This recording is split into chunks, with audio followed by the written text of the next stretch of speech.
The FP3 Auto Tune, does it really work, or is it a waste of time? Well, I'll tell you what my experiences are with it, but first I'm going to go off on a tangent here with a few things. First thing is, I have reached 100 subscribers, and I want to thank everybody out there for subscribing to my channel.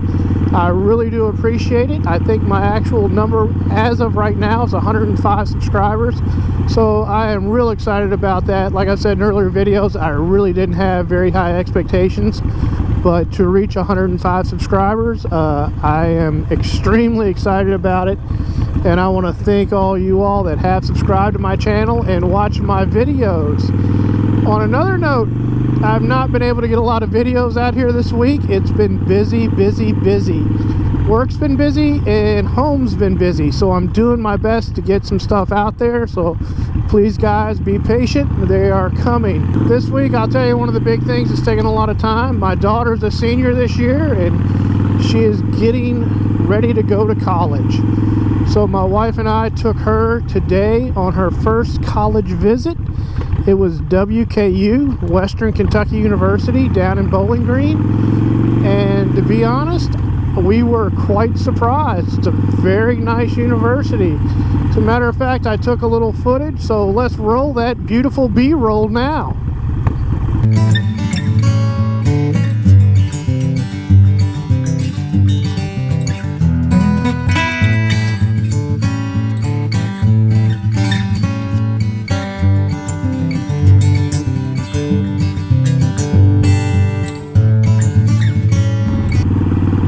Let's get to the FP3 and the Auto Tune.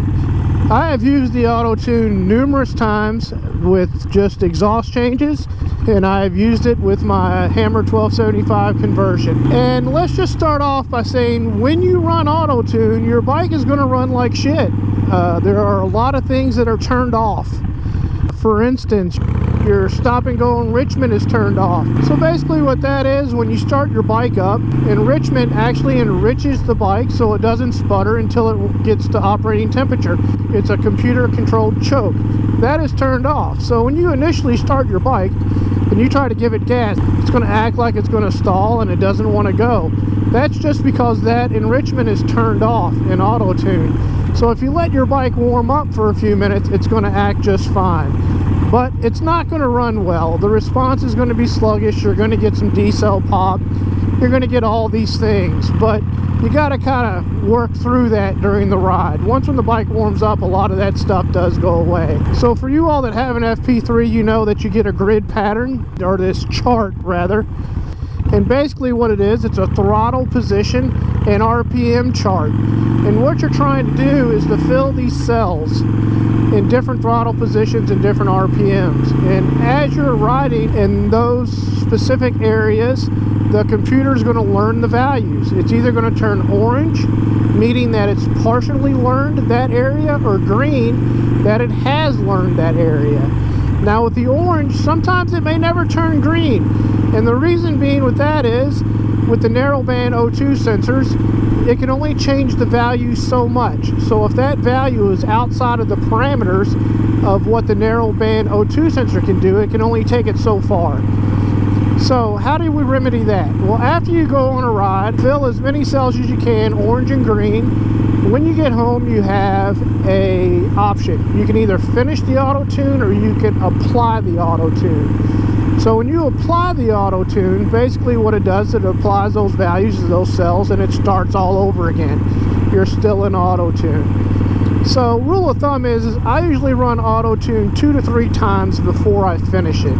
You know, there's a lot of different ways that you can do this. When I Auto Tune, I just Auto Tune to my riding style. I don't really worry about the cells outside of my riding style because I'm never in those, and if I am, I'm in there for just a small period of time, so I really don't worry about it.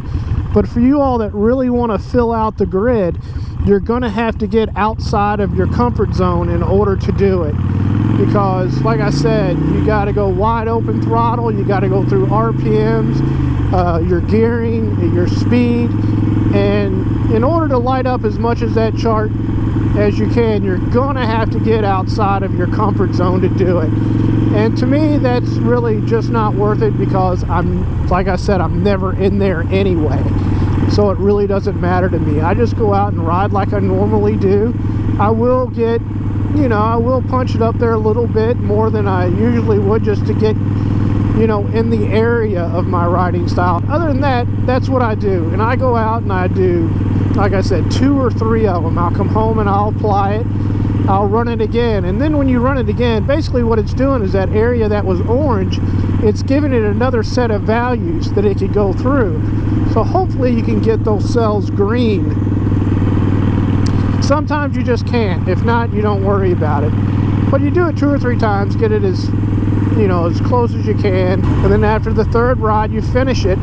After that, the bike, it's going to run a lot better, at least in my experiences it has. And the nice thing about it is you have the map that you chose to auto-tune, and now you have the auto-tune. So you can flash back and forth to the original map and then to the auto-tune map.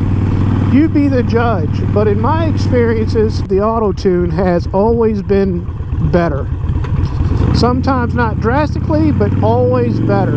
And then after you run the auto-tune, if you're still having some D-cell pop, there is an option in the FP3 where you can adjust your D-cell pop. I will show you that here.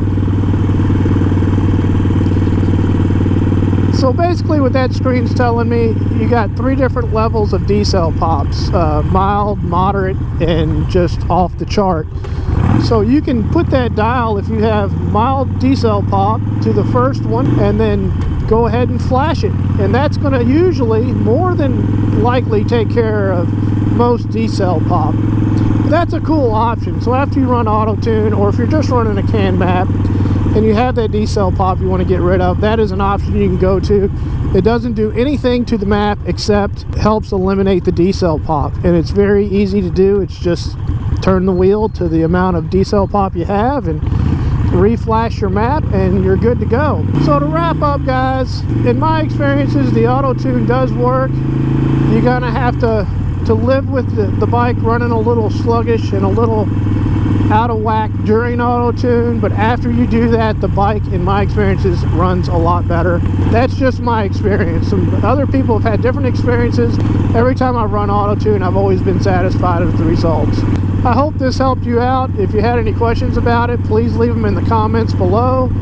And I appreciate you guys watching this video and letting me waste your time. And if you like this video, please hit that like button for me. I sure would appreciate it. And if you haven't subscribed to my channel yet, please do so. There should be a button somewhere right down in the lower right-hand corner that'll get you all hooked up. And like always, guys, ride safe and be careful out there. Later.